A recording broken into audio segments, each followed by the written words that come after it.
vorbește aiurea și plâng, știi doar cuvintele taie. Femeile sunt fiera, vede sa crocodile tears, I ain't even crying. Sexul frumos se joacă urât cu tehnici de manipulare, yeah. You look like a snack, mie mi-e foame puțin, am nevoie de o gustare. Cam un boy, știi că poate fata. Argumentul că nu suntem toți la fel, hata.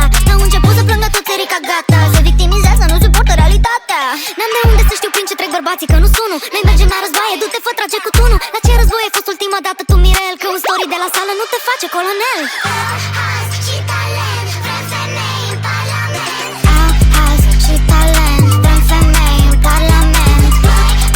No consent, îți dau fața, fii atent.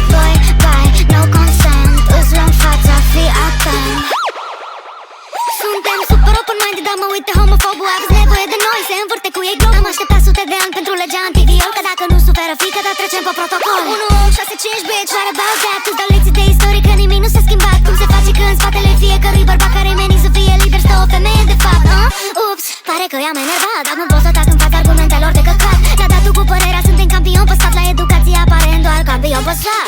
Ce vrei să spui, nu avem femei în parlament? Ba da, intră pe Google, singur caută procent. De ce nu abordăm subiecte serioase pe net? De ce scap de pedeapsă indiferent dacă ești influent, Azi